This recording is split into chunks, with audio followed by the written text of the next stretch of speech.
외국에서 한국으로 유학 오는 학생들 혹은 이민 오는 사람들이 한국에 와서 놀라는 몇 가지 중에 한 가지는 TV를 시청하다가 뉴스 마지막 즈음에 일기예보를 보고 깜짝 놀란답니다. 내일은 전국적으로 비가 내리겠습니다 라고 예고를 하면 깜짝 놀란답니다. 어떻게 전국적으로 비가 올 수 있지? 특히 미국이나 중국에서 오는 사람들은요 더 깜짝 놀란답니다. 자기들은 전혀 그런 뉴스를 한 번도 들어본 적이 없답니다. 중국에서 만약 전국적으로 비가 오게 되면 어떤 현상이 일어날까요? 이 땅에 재앙이 아마 있을 겁니다. 노아의 홍수가 다시 오는 것은 아닐까요? 미국에 전국적으로 비가 오면 어떤 현상이 일어나나요? 미국이 아메리카 다 잠기지 않을까요? 엄청난 일들이 일어날 겁니다. 자기 나라에서는 한 번도 경험해 보지 못한 그런 일들이라는 겁니다. 우리나라에는 가끔 전국적으로 비가 옵니다. 우리나라가 조그마해서 그럴까요? 같은 환경, 같은 일기대의 위치에 있어서 우리나라에는 이렇게 가끔 비가 전국적으로 옵니다. 그래서 그런지 혹은 우리나라가 작기도 하지만 같은 환경, 같은 형편, 또 거기다가 단일 민족이기 때문에 우리에게 주는 장점이 많습니다. 서로 공감대가 형성이 되는 것이죠. 같은 마음을 가집니다. 하나로 뭉쳐질 때 아주 똘똘 뭉쳐질 수 있다는 겁니다. 우리 K방역이 지금 세계적으로 또 주목받는 것은 우리 민족들이 한 마음 한 뜻으로 이 어려움을 함께 극복해 나가자는 이 한 마음으로 이겨내는 이 운동들을 보며 세계가 놀라는 것이지요. 모든 것에선 장단점이 있기 마련입니다. 이런 장점이 있는 반면 단점도 있는 것 같습니다. 우리가 조금 다른 사람들을 보았을 때 그것을 우리 안으로 포섭하는 그 시간이 꽤 오래 걸립니다. 나와 조금 다르면 틀렸다라고 정죄하고 우리에게 배척해내는 그런 습성들도 우리에게 참 많은 것 같습니다. 요즘 조금 다른 이야기들을 하면 인터넷에서 신상털기를 또 여론의 문매를 맞으며 그냥 초토화돼 버리고 맙니다. 그래서 오히려 다른 생각을 가지고 있어도 그 다른 생각을 마음껏 펼치지 못해서 더 이 우물한 개구리가 되어가는 것은 아닌가 하는 그런 생각도 합니다.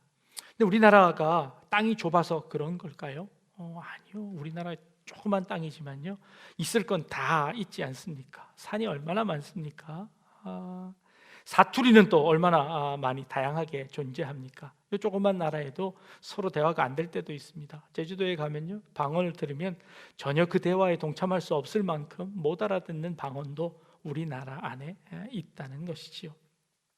여러분들 혹시 이런 경험들 해보셨습니까? 차를 운전하고 가시다가 커다란 산 밑을 뚫어놓은 터널을 지나갑니다. 터널을 들어가기 전까지는 아주 날씨가 화창한 날씨였는데 터널을 지나가고 나면 막 소나기가 쏟아지는 경험들을 해보셨지요. 이렇게 조그만 나라에 전국적으로 비가 올 때도 있지만 이렇게 국지적으로 비가 올 때도 많습니다. 이쪽은 비가 오는데 이쪽은 비가 오지 않을 때가 있다는 겁니다. 이 조그만 나라 안에도 여러 다양성들이 우리 안에 존재하고 있다는 것입니다. 궁금합니다. 터널 이쪽에서는 맑은 날씨였는데 이쪽은 흐린 날씨, 비가 오는 날씨입니다. 그러면 그 산꼭대기에는 어떤 일들이 벌어지고 있을까요? 비가 하나도 오지 않다가 갑자기 비가 내리는 그 경계선이 혹시 존재할까요? 만약에 그 경계선이 존재한다면 제가 그 경계선의 한쪽 발은 이쪽에 한쪽 발은 저쪽에 딱 대고 있으면 요 한쪽 변만 젖는 그런 공간이 있을까요? 그런데 아마 그런 공간을 만나보지는 못하셨을 겁니다. 그 위에는 그럼 어떤 날씨일까요? 비가 오락가락할까요? 아니면 안개만 잔뜩 껴있는 그런 날씨일까요? 어쩌면 부슬부슬 비가 내리는 공간일까요? 그 공간의 일정 공간은 아주 모호한 애매한 공간이 분명 존재할 겁니다. 비가 한꺼번에 내렸다 안 내렸다 하는 것이 아니라 그 경계선에는 비가 오는지 안 오는지조차도 분간할 수 없는 공간이 분명히 존재할 거라는 것이지요. 아마 우리의 인생에도 그런 공간들이 존재하지 않을까요?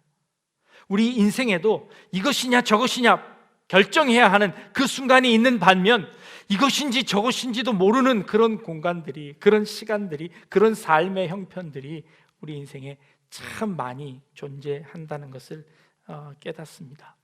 사람이 맺고 끊는 맛이 있어야지 그리 흐리멍텅해서 이 제대로 삶을 살아가겠어? 라고 이야기합니다. 맺고 끊는 것, 결정하는 것, 늘 결정하지 못해서 뭘 먹을 거냐고 물어보면 그냥 맨날 아무거나 먹는다고 합니다. 그래서 아무거나 메뉴를 줬는데 그 아무거나 메뉴를 주면 또 이건 또 아니라고 합니다. 뭘 시켜야 할까요? 이게 애매합니다. 그 애매한 결정 중에서 무엇을 먹을지 선택은 해야 하는 것 아닙니까? 그럼 어떻게 선택하면 좋을까요? 야당과 여당이 있습니다. 선거를 해보면요, 늘 변하지 않는 부동층이 있습니다. 언제나 누가 나왔든 뭘 주장하든 늘 야당 편에 있는 사람이 약 20%에서 많이 보면 30% 흔들리지 않는 부동층입니다. 물론 여당층에도 그런 층들이 있습니다. 많이 보면 한 30% 보는 거지요. 그런데 이쪽 30%, 이쪽 30%를 합치면 60%밖에 안 됩니다. 아니, 때로는 더 많을 수도 있지요. 더 적을 수도 있습니다. 그런데 결정하지 않은 사람들이 40% 이상이나 됩니다. 그 사람들은 어느 편에 설까요? 때로는 이쪽 같다, 때로는 저쪽 같다 합니다. 결정하는 이유는 뭘까요? 잘하는 쪽에 표를 던진답니다. 잘하는 쪽에 표를 던져서 이 결정하게 됩니다. 이 사람들은 우유부단한 사람일까요? 이 사람들은 이것이냐 저것이냐 결정 못하고 이것저것 이쪽으로 휩쓸리기도 하고 저쪽으로 휩쓸리는 그런 사람들일까요? 아니요. 그런데 이런 사람들 덕분에 우리나라 정권이 이 진보 쪽으로 갔다 보수 쪽으로 갔다 한 번씩 왔다 갔다 하는 겁니다. 이런 부동층들이 있어야 된다는 겁니다. 이런 모호한 층들이 있어야 된답니다. 그 사람들은 뭘 선택할까요? 자신들에게 이익되는 것 선택할 겁니다. 국민들에게 유익된 것 선택할 겁니다.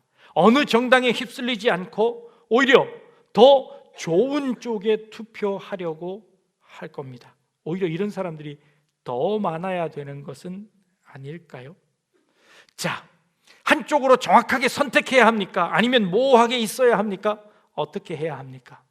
오늘 우리 성경에 하나님께서 이스라엘 백성들을 모아다가 이렇게 말씀하십니다. 모세가 이스라엘 백성들에게 이야기하는 겁니다. 너희가 하나님이 허락하시는 가나안 땅에 들어가면, 그 가나안 땅을 들어가면 거기에 그리심산이라는 산이 하나 있고 그 바로 옆에 에발산이라는 산이 하나 있을 것이다. 그러면 너희들 백성들을 전부 다 한쪽 편에 반은 그리심산에 반은 에발산에 다 몰아놓고 거기서 하나님의 축복과 하나님의 저주를 선포하거라. 그리고 그 선포할 때마다 백성들은 전부 다 아멘으로 화답할지어다 하고 모세가 이런 명령을 내립니다.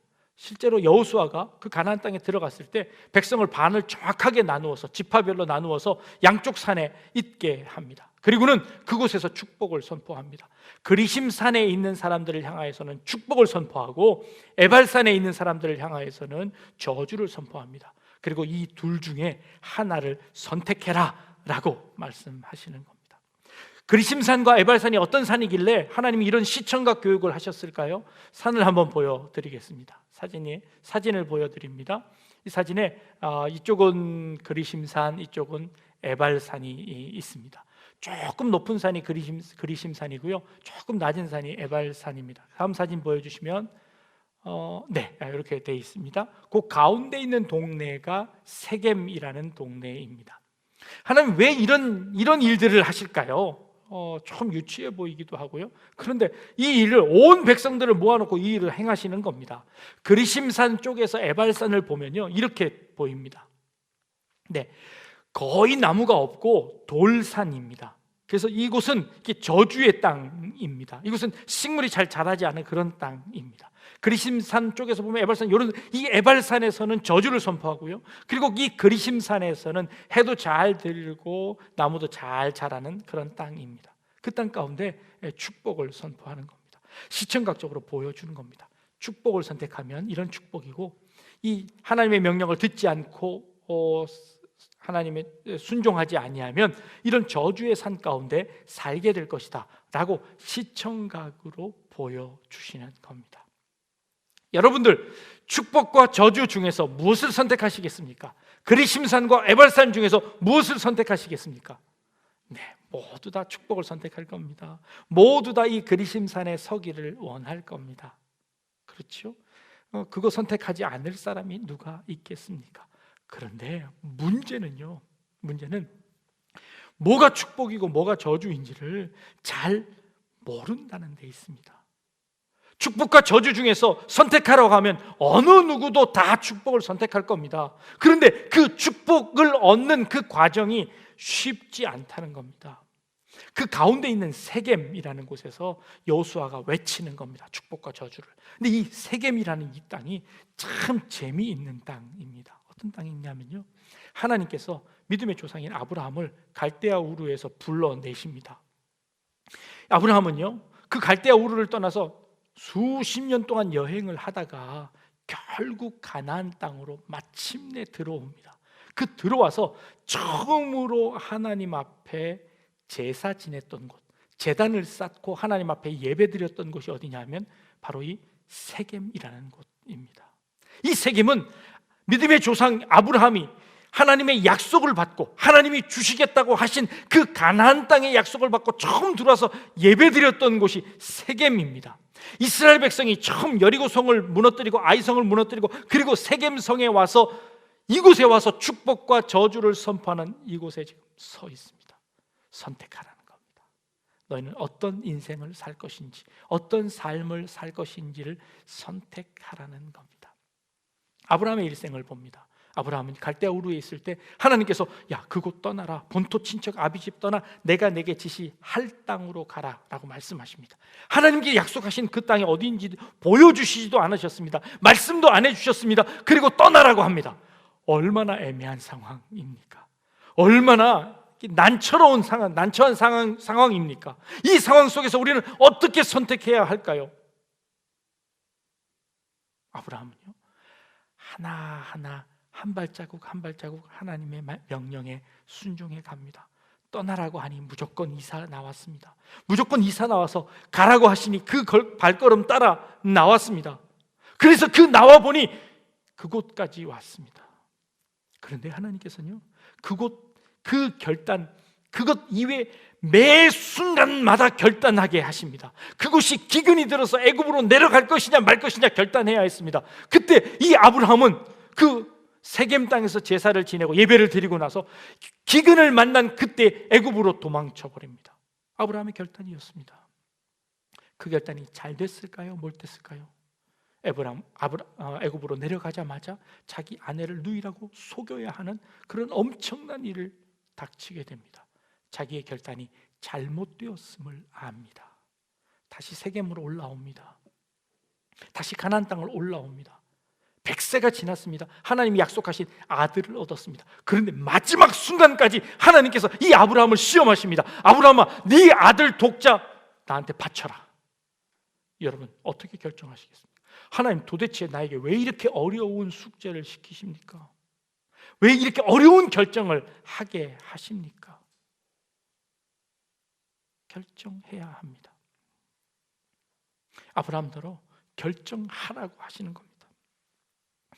여러분들은 어떤 결정들을 하고 사십니까?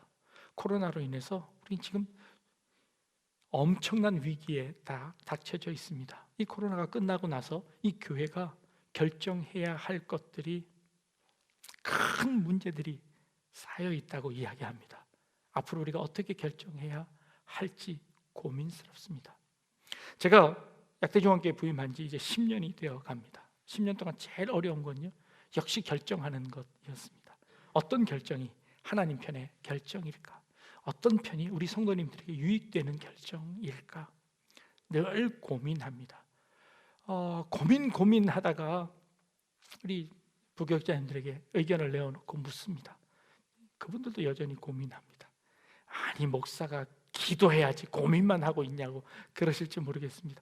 왜 기도 안 하겠습니까? 기도하지요. 그런데 기도하면 하나님께서 그래 이거 해라 라고 말씀해 주시면 좋겠는데 하나님의 음성이 없습니다. 그러면 어떻게 해야 할까요? 고독한 결정을 내려야만 합니다.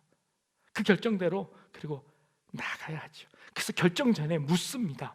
제가 이 결정을 했을 때 어떤 장점이 있고 어떤 단점이 있을지를 묻습니다. 그리고 이 결정을 해서 나타나는 결과들이 어떨까를 질문합니다. 끊임없이 질문하고 묻고 해서 그 결과가 어떨지를 예측합니다. 그리고 그것을 하나씩 조심스럽게 해나갑니다. 성공하고 잘할 때도 있습니다. 그런데 때로는 실패할 때도 있습니다.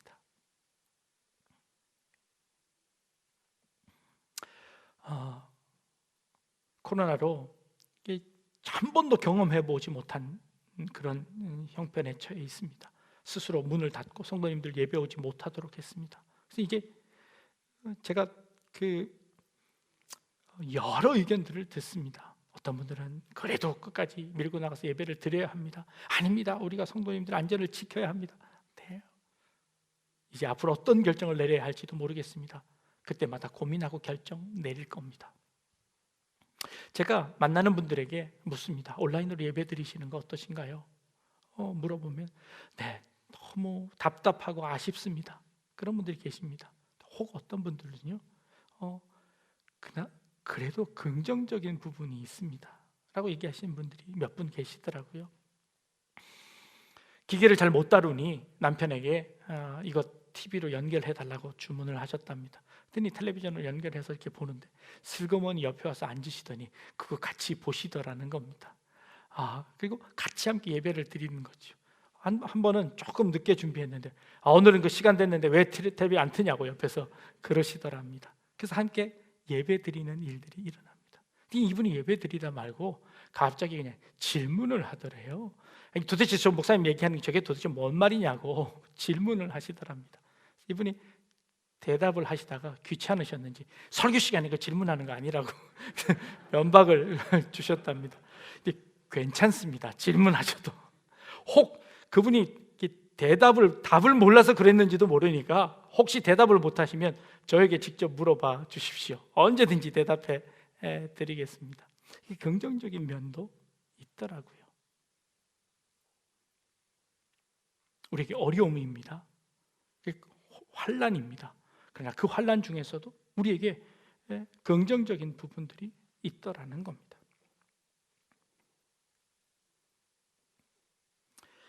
이 어려움 가운데서 우리는 무엇을 기준으로 선택하면 될까요? 우리는 분명히 하나님의 뜻을 선택하고 싶습니다. 그런데 그 하나님의 뜻을 제대로 알지 못하는 것이 문제입니다. 그렇다면 이 어려움 속에서 어떻게 하면 선택할 수 있을까요? 고민합니다. 기도합니다. 그리고 마지막 순간에는요, 결단을 해야 합니다. 마지막 순간에는요, 결정을 해야 합니다. 이 세상에 아무거나는 존재하지 않습니다. 어찌되었건 그것을 내가 결단해야 합니다. 여호수아 20장, 24장에 가보면요, 여호수아가 마지막 유언처럼 모든 백성들을 함께 불러 모아놓고 이렇게 유언을 합니다. 너희 눈에 보기에 좋은 것을 선택해라. 너희 눈에 보기에 이 가나안 사람들이, 이 가나안 땅에 살고 있는 사람들이 섬기는 신과 그들이 섬기는 풍습과 우리를 인도하신 하나님과 하나님이 명령하신 그 율법들 중에 너희들 눈에 무엇이 더 좋게 보이더냐? 좋은 쪽을 선택해라. 너희들에게 자유를 주마. 그 좋은 쪽을 선택해라. 그런데 나와 내 집은 이 하나님을 선택했다라고 대답하는 장면이 나옵니다. 이 하나님을 선택한 것입니다. 그러자 이스라엘 모든 백성들이 우리도 당신과 마찬가지로 하나님을 선택하겠습니다 하고 하나님을 선택합니다. 이것은 그들의 자유의지를 가지고 그들이 스스로 결정한 선택입니다. 그러나 이 선택이 이루어지기까지 하나님은 그 백성들을 인도하셨습니다. 그들이 그 선택을 잘 할 수 있도록 하나님께서 그 백성들을 인도하셔서 지금 그 자리까지 있게 하셨습니다. 가나안 땅 사람들 다 몰아내고 그들을 차지하고 있는 상태에서 여호수아가 물어봅니다. 어떤 게 더 좋으냐? 하나님의 은혜로 말미암아 선택되어진 이것이 당연히 좋게 보이겠죠. 그래서 그 은혜를 선택하는 겁니다. 하나님이 우리에게 주신 그 은혜들을 기억하며 그 은혜들을 생각하며 그 은혜에 따라서 우리가 결정하는 겁니다. 그러나 그 결정의 순간에는 여러분들의 결정이어야 합니다. 아브라함에게 네 아들 그거 바쳐라 라고 얘기하셨습니다. 그러면 그 아브라함은 얼마나 많은 고민을 해야 했겠습니까? 어떤 것이 하나님의 뜻일까? 하나님의 뜻이 과연 이것이 맞는 것일까? 하나님이 정말 내게 명령하신 것일까? 아닐까? 부터 시작해서 이 말을 듣는 것이 정말 옳은 것일까? 윤리적으로 도덕적으로 고민했을 겁니다. 그 고민 가운데 아브라함 결정적으로 하나님의 명령을 듣기로 한 것입니다. 그가 결정을 내렸습니다. 여러분들의 인생 가운데도, 여러분들이 선택해야 되는 가운데도 수많은 결정들을 하셔야 할 겁니다. 여러분들의 가정에서, 직장에서, 여러분들의 인생에서 결정하셔야 될 때 여러분 미루지 마십시오. 하나님 내게 응답해 주십시오. 하나님의 명령이 안 들어와서 결정을 못 한다고요? 그럼 어떻게 살아가야 합니까? 결정해야 합니다. 그 결정은 우리가 해야 하고 그 결정에 대한 책임 또한 우리가 져야 합니다. 하나님이 우리를 인도하셨잖아요. 하나님이 우리를 지켜주실 거잖아요. 네, 지켜주셔서 여기까지 온 겁니다. 그리고 여기까지 왔으니 여기에서는 우리가 선택하라고 하시는 겁니다. 어떻게 선택하면 좋을까요? 잘 모르겠습니다. 그런데요, 여러분들에게 안전장치를 하나 알려드리겠습니다. 하나님께서 이 모세를 통하여서 너희가 요단강을 건너가서 이 그리심산과 에발산에 갈 때에 이 요단 강가에 있는 이 돌무더기를 가져가라고 이야기하십니다. 그리고는 그 에발산 위에 꼭대기에다가 하나님의 제단을 쌓는데 다듬지 아니한 돌, 거기다가 회칠하지 아니한 돌로 그곳에다가 제단을 쌓고 그곳에서 예배를 드려라 라고 하시는 겁니다. 참 재미있는 명령입니다. 이왕 제단을 쌓으라고 하실 거면 어느 산에 쌓는 게 더 좋을까요? 그리심산이 좋을까요? 에발산이 좋을까요? 그리심산이 훨씬 좋지요. 이곳은 아주 나무도 푸르고 좋은 산입니다. 그리고 그것은 축복을 선포하는 산입니다. 그러니 그 축복을 선포하는 그 산에다가 제단을 쌓고 축복을 구하는 것이 훨씬 더 보기에 좋지 않을까요?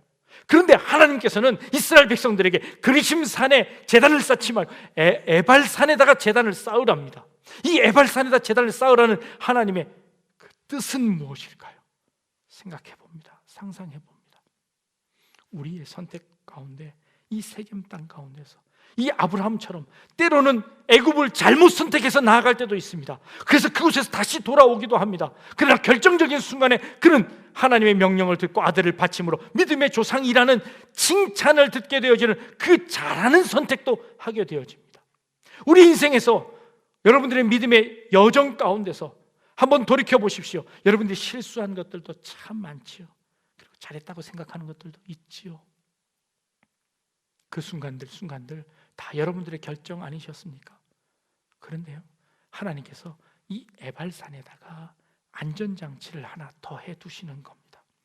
혹시 우리가 잘못 선택하더라도, 내가 잘못 선택해서 에발산 쪽으로 가더라도, 내가 그 저주의 산 쪽으로 가더라도 그 산에 가면 제단이 있는 겁니다. 그리고 그 제단에 번제와 화목제를 드리게 하십니다. 그 번제와 화목제의 의미는 무엇일까요? 하나님, 내가 실수했네요. 하나님, 내가 잘못 선택했네요. 하나님, 내가 죄를 지었네요.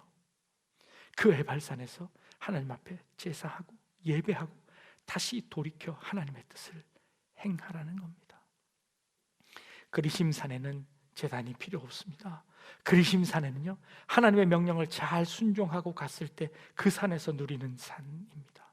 그러나 에발산은요, 우리가 실수했을 때, 우리가 넘어졌을 때, 우리가 쓰러졌을 때, 우리가 잘 몰라서 방황하고 있을 때, 그 애매함 속에서 잘못 선택했을 때 우리가 빠져드는 그 에발산 가운데서 우리는 다시 또 다른 선택을 하게 하십니다. 그것을 돌이켜서 하나님의 편으로 돌아가게 하시는 은혜의 장치를 한 번 더 만들어 놓으셨습니다.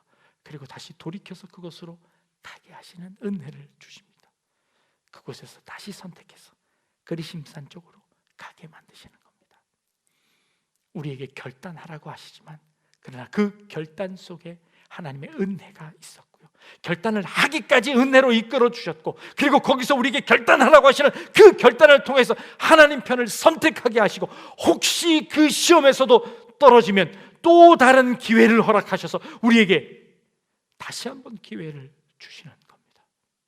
어쩌면 이 코로나가 우리에게 다시 한번 기회를 주시는 하나님의 은혜인지도 모르겠습니다.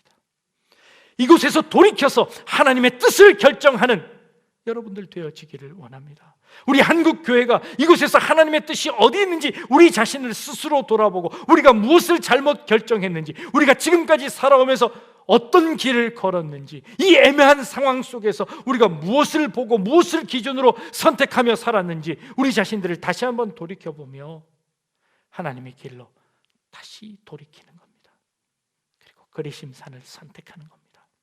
너희 앞에 축복과 저주가 함께 있으니 너희는 이 중에서 무엇을 선택하겠느냐라고 물어보십니다. 하나님의 축복을 선택합니다. 근데 그 선택하는 길이 쉽지 않습니다. 지혜 주십시오. 그리고 최후의 순간에 결단하게 하시고, 그 결단에 우리의 생명을 드리게 하시고, 우리의 삶을 드리게 하시고, 그리고 그 삶의 마지막 가운데서도 끝끝내 우리를 이끄시는, 끝까지 놓지 아니하시고 우리를 인도하시는 그 하나님의 은혜를 우리가 잊지 않게 하시고, 그 은혜로 말미암아 날마다 우리의 선택에서 승리할 수 있는 그런 우리 성도님들 다 되실 수 있기를 주님의 이름으로 축복합니다. 기도하겠습니다. 하나님, 우리 삶에 놓여 있는 선택의 기로에서 축복을 붙잡게 하여 주옵소서. 하나님의 말씀을 붙잡게 하시고 하나님의 뜻을 붙잡는 저희들 되게 하여 주옵소서. 삶의 모호한 경계 가운데서, 그 애매한 삶 가운데서도 우리의 결정으로, 우리의 결단으로 하나님의 편에 우뚝 설 수 있는 저희들 될 수 있도록 인도하여 주시며, 혹 우리가 미련하여서, 우리가 우둔하여서 하나님의 뜻을 잘 알지 못하던 그때에도 우리를 깨닫게 하시고 다시 돌이키게 하시고 하나님께 나아갈 수 있는 저희들이 될 수 있도록 주님 인도하여 주옵소서. 감사드리며 예수님의 이름으로 기도합니다. 아멘.